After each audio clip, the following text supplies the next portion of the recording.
Sinto aqui a presença de Deus na instrumentalidade do nosso doce e amável Marco Aurélio, né? O brilho da casa de Deus. Muito obrigado, irmã Cíntia. Obrigado a todos os irmãos, intercessores. Que Deus abençoe todos os nossos internautas, a todos a paz do Senhor Jesus. Que Deus, na sua infinita misericórdia, esteja falando com todos nós nessa noite. Agradeço e louvo a Deus pela vida desse obreiro também, que nos traz um copo com água, né? E você sabe muito bem a recompensa, ela sempre vem. Deus não deixa passar nada desapercebido. Tudo está no controle pleno de Deus. A sua vinda, a sua estadia aqui nessa noite, eu tenho certeza que vai gerar bênçãos para a sua vida, viu? Não deixa de ser um sacrifício você sair da sua casa, de estar na casa de Deus, no templo, para adorar a Deus. Nessa noite nós vamos falar acerca do altar e do sacrifício. Irmãos, eu gostaria e quero muito que você preste atenção nessa palavra, porque nesses últimos tempos eu tenho estudado muito sobre a vida do povo judeu. Porque um país tão pequeno se tornou uma superpotência mundial. Do tamanho do estado de Sergipe, apenas um estado do nosso território brasileiro se torna uma superpotência.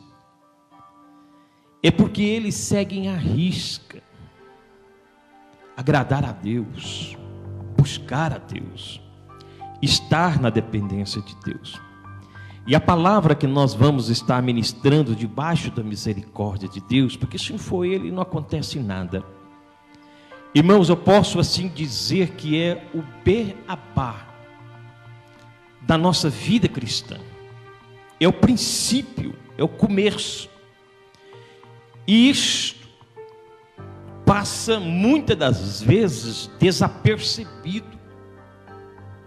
As pessoas já não têm mais reverência ao altar. O sacrifício é oferecido a Deus de qualquer maneira, e Deus não recebe. É por isso que há dentro das igrejas muitas pessoas entristecidas, desanimadas, desacreditadas do Evangelho. Mas a culpa está no sacerdote? Não. A culpa está em nós mesmos.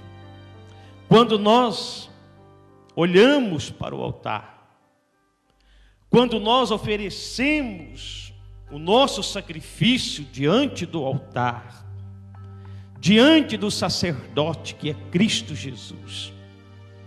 Irmãos, eu tenho a plena convicção que ao sair daqui nessa noite, eu tenho certeza que os dias que você vai estar vivendo serão dias de colheitas.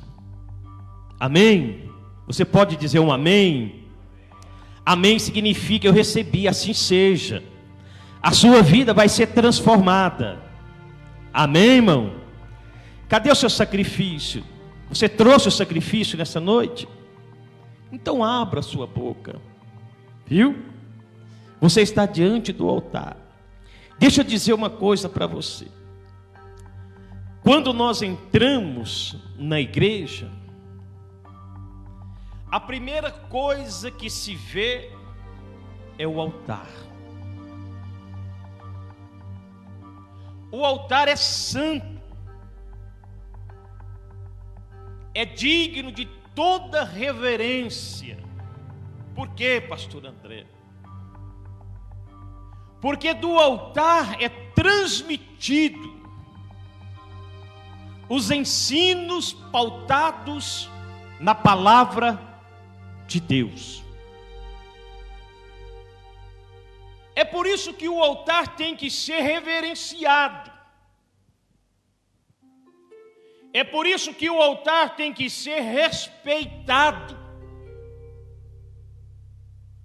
Porque esse pedaço aqui é terreno santo. É onde Deus se manifesta através da sua palavra. O altar nos dias de hoje tem uma grande importância. Qual é? O altar nos dias de hoje representa o lugar da decisão. Quando se vinha ao altar, vinham-se para oferecer animais como sacrifício, Marco Aurélio. Mas nos dias de hoje, as pessoas que vêm ao altar, elas também vêm oferecer o sacrifício. Mas não é o sacrifício de um animal, é a sua própria vida. Por isso que o altar é importante. Mas será que nós estamos dando a verdadeira importância ao altar de Deus? A Igreja de Deus está abrindo aqui uma campanha cujo título é Altar e Sacrifício. Mas é necessário que você saiba o significado, porque senão a sua campanha não vai ser a campanha em que Deus vai mudar a sua história ou a sua vida. Não será a campanha que Deus irá mudar a história da sua casa, da sua vida, da sua saúde, da sua família, das suas finanças, da sua vida espiritual, da sua caminhada cristã. Se nós não entendermos acerca daquilo que Deus quer para as nossas vidas. A bem da verdade, no passado, todos entendiam que o altar era lugar de morte, de sacrifício. E o altar nos dias de hoje também é lugar de morte e também é lugar de sacrifício. Porque as pessoas que vêm até o altar, é necessário que elas morram para a sua vida pecaminosa, para uma vida distante de Deus. E que a partir de então o sacrifício seja levado ao altar. Mas muitas pessoas vêm ao altar sem que haja morte e sem que haja sacrifício. Mas o sacrifício só é recebido após a morte. Quando você vem, morre para o mundo e começa a oferecer a Deus o sacrifício. Muitas das vezes nós não temos condições nenhuma de vir à igreja. Muitas das vezes nós não temos condições nenhuma de abrir a nossa boca e glorificar o nome do Senhor. Mas quando nós procedemos desta maneira, Deus se alegra. Eu vou mostrar isso na Bíblia. Os céus recebem um sacrifício, e quando Deus se alegra, Deus abre o céu e abençoa o seu povo. É isso que acontece. Os animais no Antigo Testamento, eram levados até o sacerdote.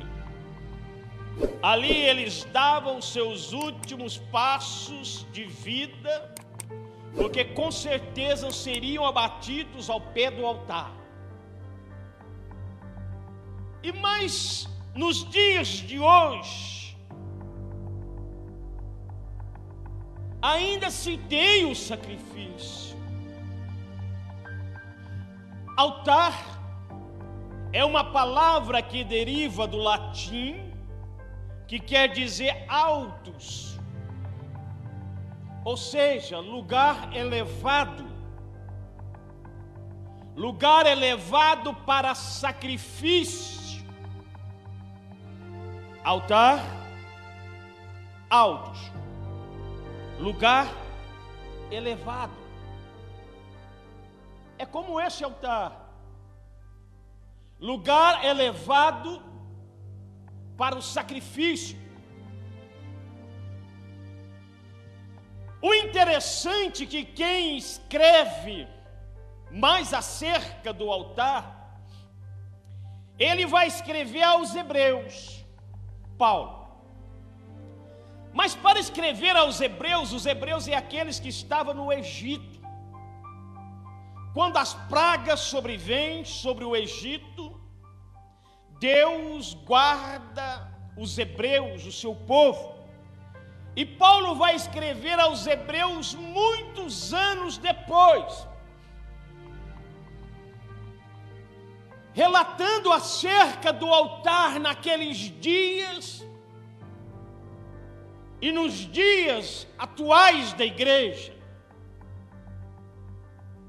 Se você quiser acompanhar na sua Bíblia comigo em Hebreus capítulo 10, capítulo 13, melhor dizendo, verso 10, Paulo vai ensinar que em nós existe um altar.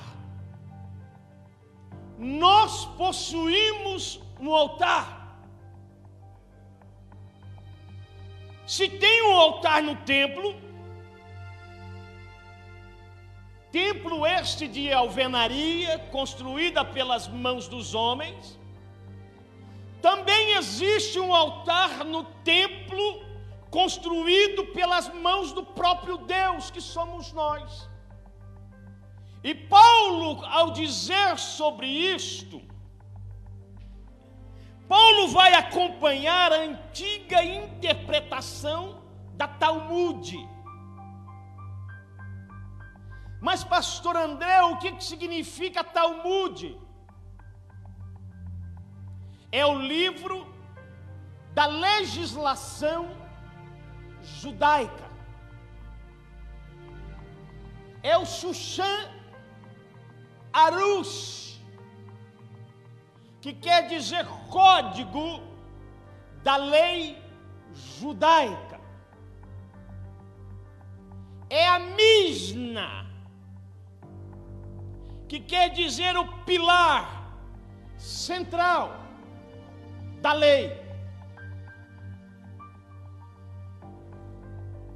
É o mesmo que a Guemará, que é uma série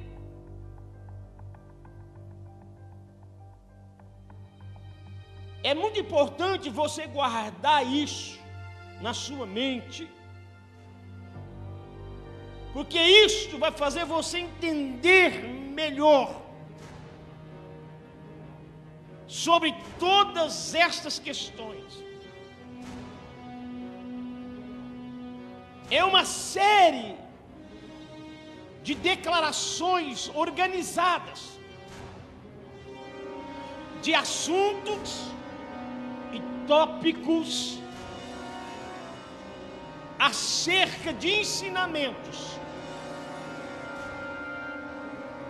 das leis,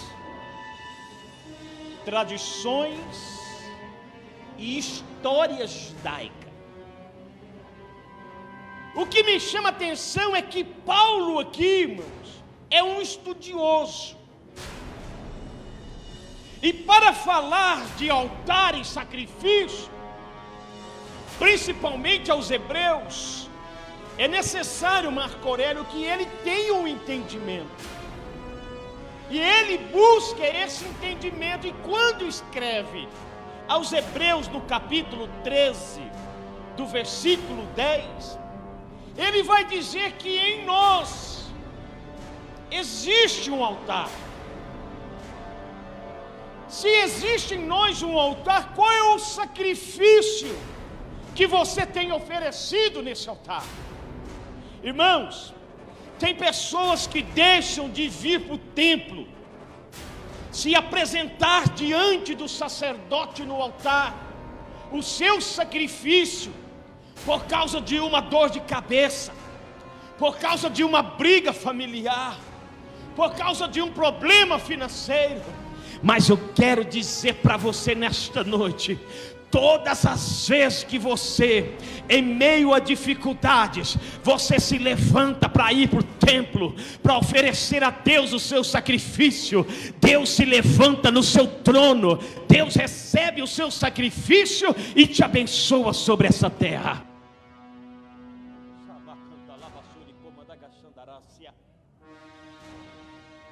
O sacrifício é importante nos dias de hoje. Olha para o versículo de número 15 do capítulo 13 de Hebreus. Olha o que Paulo vai ensinar. Paulo já veio aqui, já fez uma mudança, dizendo que por meio de Jesus apresentamos a Deus um sacrifício de louvores, de agradecimentos, porque isto é fruto de lábios que confessam o seu nome. Irmãos, ter 100 motivos para agradecer a Deus, isso é tremendo, como a pastora disse aqui. Quando nós abrimos a nossa boca e oferecemos a Deus, através de Jesus, sacrifícios de louvores, isto é atitude, isto é fruto de lábios que confessam o nome do Senhor. É por isso que Jesus vai dizer que em tudo dai graça, porque esta é a perfeita vontade de Deus. Será que nós estamos produzindo frutos através dos nossos lábios, como sacrifício de louvores a Deus? Nós estamos falando de sacrifício. Se em nós temos o altar, então nós apresentamos o sacrifício, que são frutos de louvores a Deus. Em todo momento está agradecendo a Deus pelas conquistas. E é justamente isso que o povo judeu faz. Em tudo eles glorificam ao Senhor Deus dos céus e da terra, o guarda de Israel. E Deus tem recebido o sacrifício daquele povo. Dificilmente você encontra um judeu que seja pobre, moribundo, mas todos têm a graça de Deus. Hoje em Israel estava ouvindo uma entrevista do primeiro-ministro dizendo assim: olha, muitos dizem que nós estamos em conflitos e em guerra e que nós não podemos sair de casa. Pelo contrário, nós vamos aonde queremos ir, nós passeamos, nós fazemos as nossas festas anuais, porque aonde nós vamos, o Deus de Israel está conosco.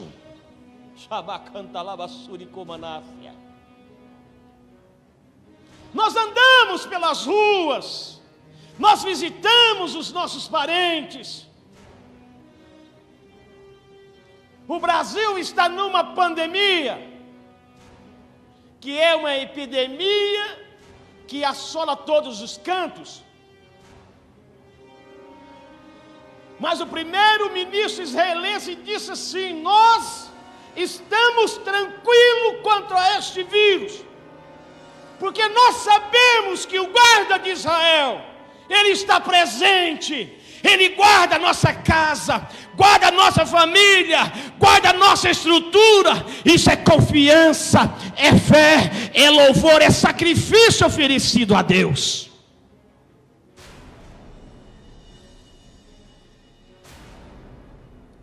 E o que me chama a atenção é que Paulo vai também aos Romanos para ensinar aos Romanos, no capítulo 12, abra sua Bíblia, dizendo e ensinando da seguinte forma: rogo-vos, pois, irmãos, que pela compaixão de Deus ofereceis os vossos corpos como sacrifícios vivo, santo e agradável a Deus, que é o vosso culto racional. Todas as vezes que nós nos lembramos de Deus e oferecemos a Deus o sacrifício, é sinal que Deus se alegra, que Deus se agrada.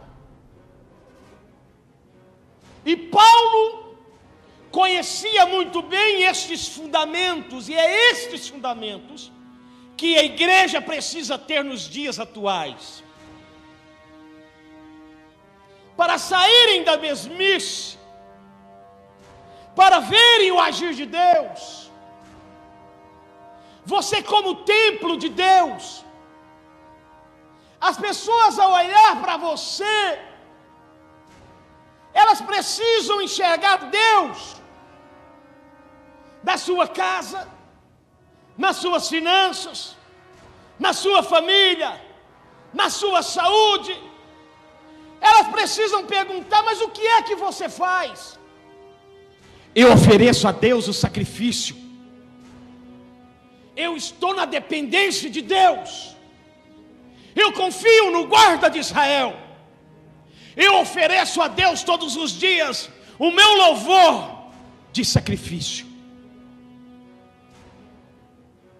A sua fé, a minha fé, precisa contagiar outras pessoas, para que o reino de Deus seja propagado através da minha vida e da sua vida. E a Bíblia vai dizer que Deus se agrada desse sacrifício. Olha para o verso de número 16 de Hebreus capítulo 13, que diz assim: e não vos negligencieis a prática do bem, e nem a mútua cooperação, porque de tais sacrifícios Deus se compraz, Deus se alegra. Fazer o bem, cooperar com todos, é um dos sacrifícios que Deus se alegra. Olhando para a Bíblia Sagrada, em Atos capítulo 10, o anjo do Senhor vem ter com Cornélio. O interessante é que o anjo chega até Cornélio e diz assim: Cornélio, eu vim ter com você a mando de Deus, para te dizer que Deus recebeu as suas esmolas. Esmola é uma palavra que vem do grego, que quer dizer atender a necessidade do próximo. Olha aí, irmãos. Esmola não é você dar uma nota de R$2, de R$5. Mas esmola é você atender a necessidade daquele que precisa de assistência. E desse sacrifício Deus se agrada. Há vários sacrifícios que são benéficos na vida do cristão e que faz a diferença para termos uma vida abençoada por Deus. E Paulo fala muito bem acerca de todas estas questões. Irmãos, o altar nos dias de hoje é lugar não de animais mortos, mas é lugar de sacrifício vivo. Aí eu deixo uma pergunta para você responder para você mesmo. Qual é o sacrifício que você tem oferecido no altar? Antes de você pedir a Deus,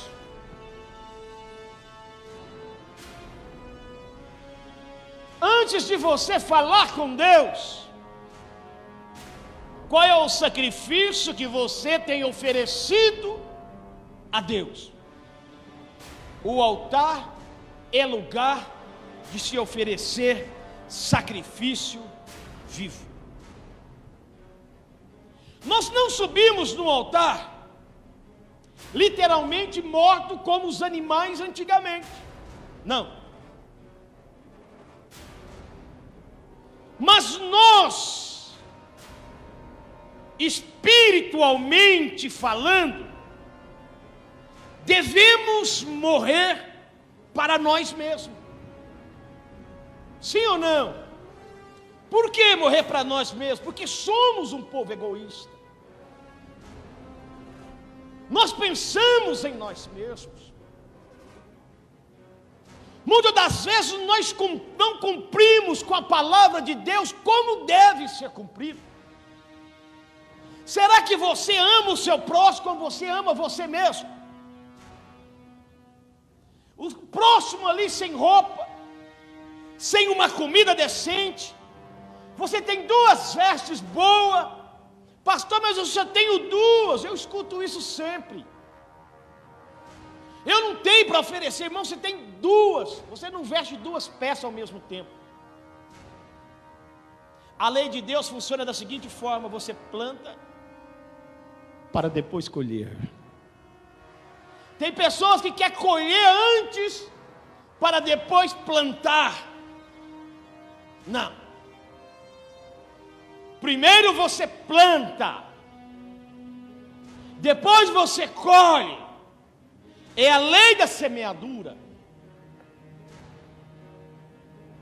Está lá em Gálatas capítulo 6, verso 7. E isso é interessante. Devemos morrer para nós mesmos. Caso contrário, o nosso culto não será recebido. Se nós temos um altar, Paulo vai dizer na primeira carta aos Coríntios, capítulo 3, verso 16, dizendo assim: não sabeis vós que sois o templo de Deus? Nós temos um altar. E agora Paulo está dizendo que nós somos o templo de Deus. Primeira carta aos Coríntios, capítulo 3, verso 16. Não sabeis que vós sois o templo de Deus e que o Espírito de Deus habita em vós? Se vocês destruir, negligenciar, não respeitar o templo de Deus, vocês serão destruídos. Aonde é a destruição? Não é o inferno, Tem muita gente. Quem aqui quer ir para o inferno? Levanta a mão. Deixa eu ver quantas pessoas. A irmã abaixou. Está intercedendo, né, irmão? Louvado seja Deus. Quantos que não querem ir para o inferno? Levanta a mão. Irmão, você sabia que tem um lugar que é pior do que o inferno? Vocês sabem? Deixa eu perguntar para você. Quem sabe? Vai ganhar um presente aqui da loja André Estilos. Um lugar que é pior do que o inferno. Quem não sabe, levanta a mão. Quem não sabe, quem não levantar a mão, eu vou perguntar. Porque sabe. Não sabe. O lago de fogo. Porque até o inferno será lançado aonde? No lago de fogo. Destruição. E o interessante é que Paulo vai escrever em Gálatas capítulo de número 5, verso 16 ao 26. Você sabe o que está escrito lá? Abra sua Bíblia. Meu Deus, meu tempo já foi.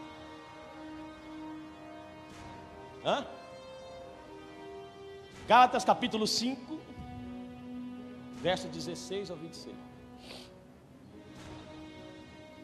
Está dizendo que, a seguir, verso 16.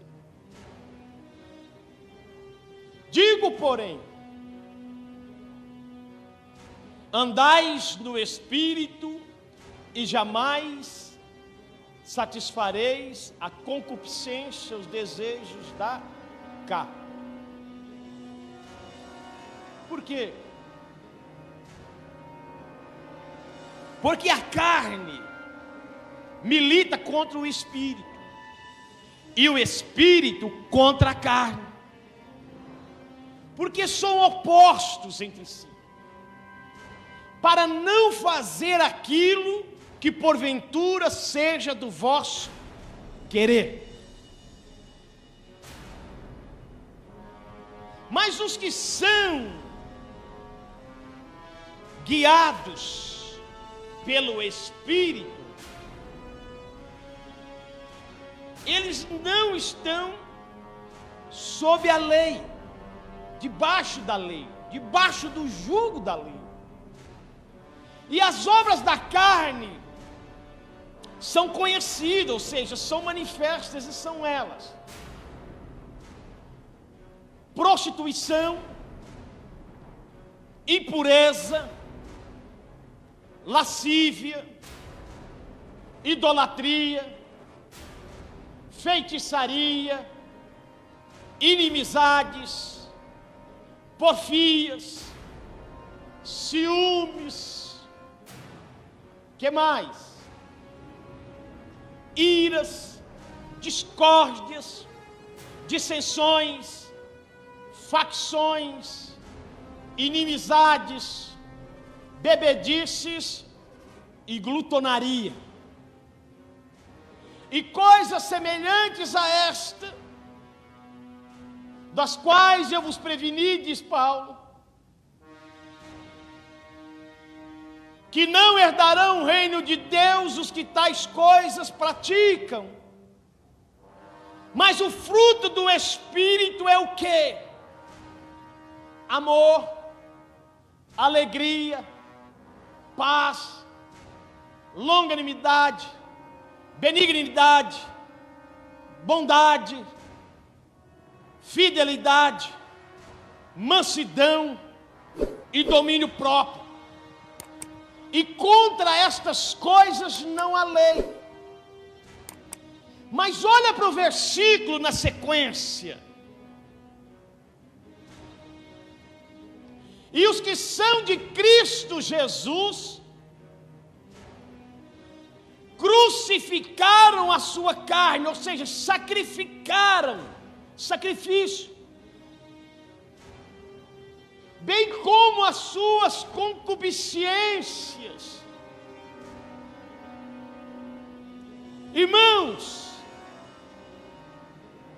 aí estão alguns sacrifícios para serem oferecidos através de nós, para que tenhamos uma vida plena, uma vida abençoada por Deus.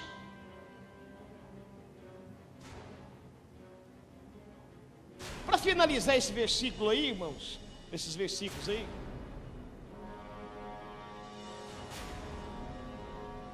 vai dizer que se nós vivemos no Espírito, com certeza nós também andamos no Espírito. Mas nós não podemos deixar ser levados pela vanglória. Não. E tem muitos que se deixam levar, se deixam possuir, provocando uns aos outros sobre o altar, tendo inveja um dos outros sobre o altar. Isso eu falo para os levitas, isso eu falo para os pregadores, isso eu falo para os pastores. Aonde essa mensagem chegar, tomem cuidado.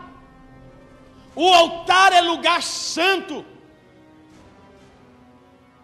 O altar é santo diante de Deus.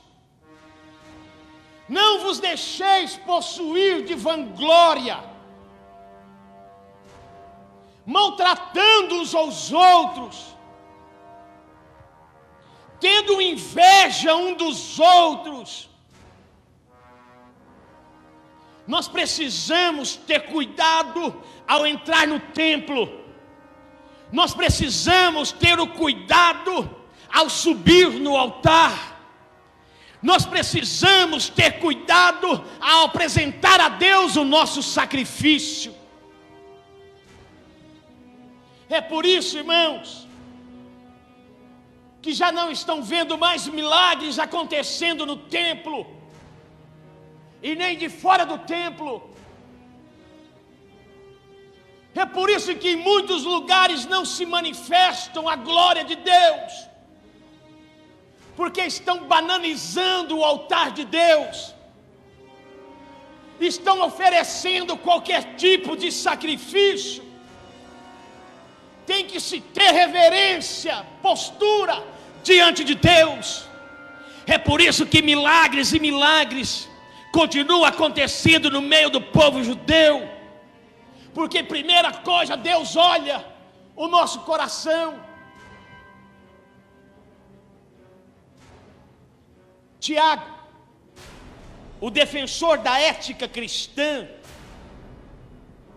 ele fala uma coisa muito lógica no capítulo 4 do verso 17, dizendo: se alguém sabe fazer o bem e não faz, está pecando.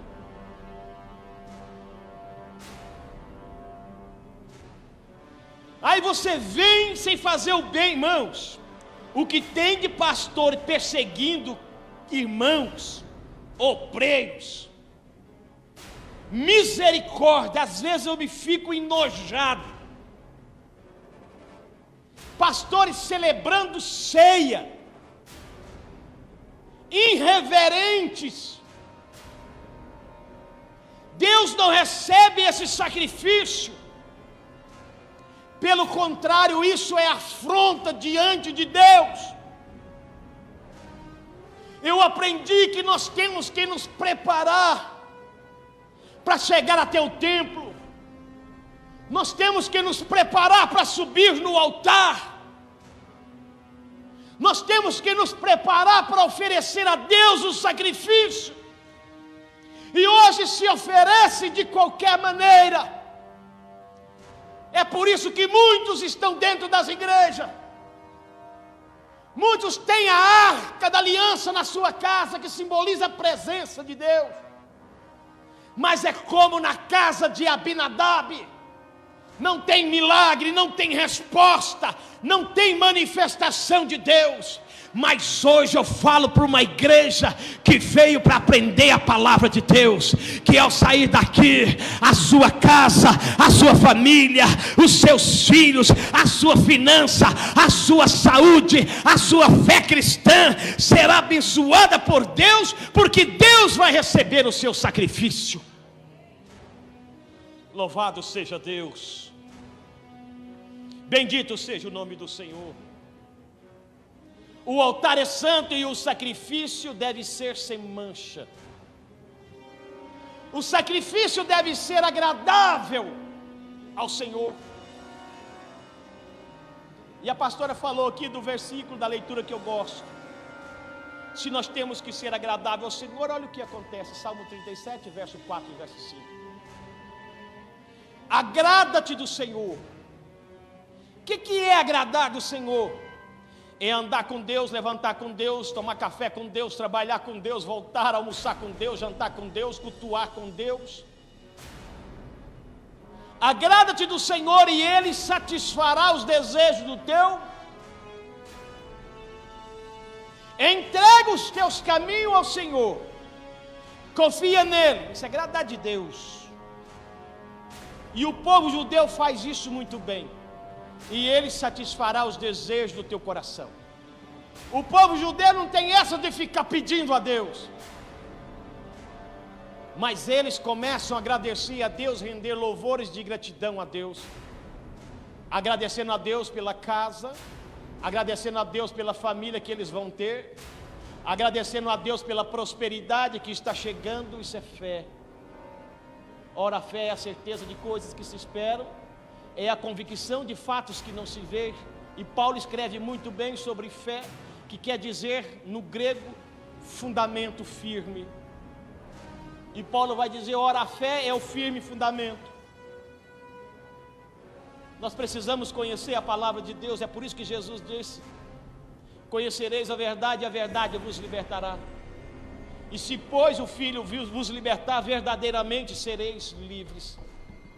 Chega de ser escravo, irmão, das dívidas, escravo da doença, escravo de finanças. Hoje Deus traz uma palavra para o seu coração. A partir de hoje vocês serão livres.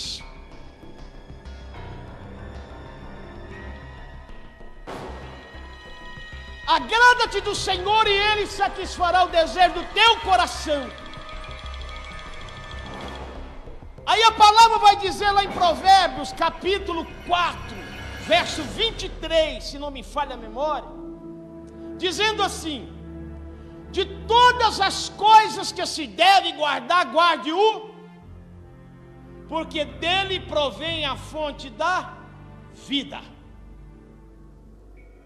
Guardar o coração para que se tenha vida. Pastor, então tem como profanar o altar? Tem. É quando você não cumpre com a palavra de Deus, você está profanando o altar que há em você e que há no templo. Profanando o altar, você está profanando o sacrifício. Profanando o altar e o sacrifício, não tem vida plena com Deus. Não tendo vida plena com Deus, não tem conquista, não tem realizações. Não tendo conquista, não tendo realizações, você se torna uma pessoa frustrada. Sendo uma pessoa frustrada, você se torna uma pessoa abatida. É isso que o diabo quer. Mas Jesus veio para dar vida, e vida com abundância.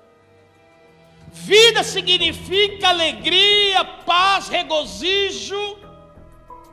E vida com abundância significa vida eterna, vida que não se acaba. Se coloque de pé, feche seus olhos. Quero agradecer a Deus por essa oportunidade. Louvo a Deus pela vida do missionário Marco Aurélio, toda a igreja, irmã Cíntia, viu? Eu me sinto honrado de estar aqui nessa casa. Hoje eu vim com o espírito de Paulo, eu vim para ensinar. Porque a igreja está precisando nesses dias ser ensinada, ser instruída. A partir de hoje, para de ficar pedindo.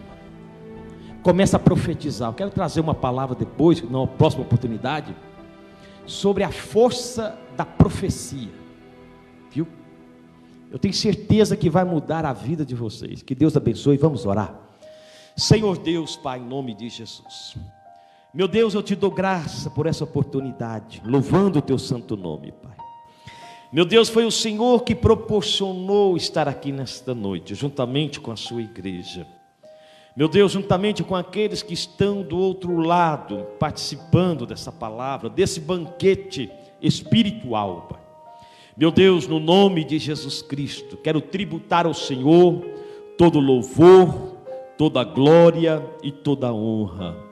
Meu Deus, e dizer, Pai, que estou feliz, é mais um motivo de agradecer ao Senhor, pela vida, pela saúde, pelo alimento, pela minha casa, pela minha família, por mais esse ano, meu Deus, que se completou e que está se iniciando hoje do meu casamento, pela esposa que me deste, a mulher mais mansa dessa terra, Pai. Meu Deus, obrigado por tudo que o Senhor tem feito, Pai. Obrigado pelos milagres que têm acontecido no meu ministério. Obrigado pelos amigos que tem me dado, Pai. Obrigado por essa igreja que tem me acolhido. Obrigado pelo anjo da igreja, Pai. Meu Deus, em nome de Jesus, eu te louvo pela vida do Marco Aurélio, da Cíntia, pela vida de cada irmão que está aqui. Eu libero uma palavra profética sobre a vida deles, Pai. Que a partir de amanhã, milagres e mais milagres aconteçam na vida dos teus filhos, Pai. Meu Deus, que a oração dos teus filhos seja uma oração que suba até o Senhor como sacrifício, como aroma agradável e suave. Meu Deus, em o nome de Cristo Jesus, Pai, eu abençoo. E nessa oração, Pai, eu repreendo todo devorador, todo espírito maligno, Pai. Meu Deus, e que teus filhos sejam alcançados e recompensados por esta noite. Em o nome de Cristo Jesus, nosso Senhor, em nome de Jesus.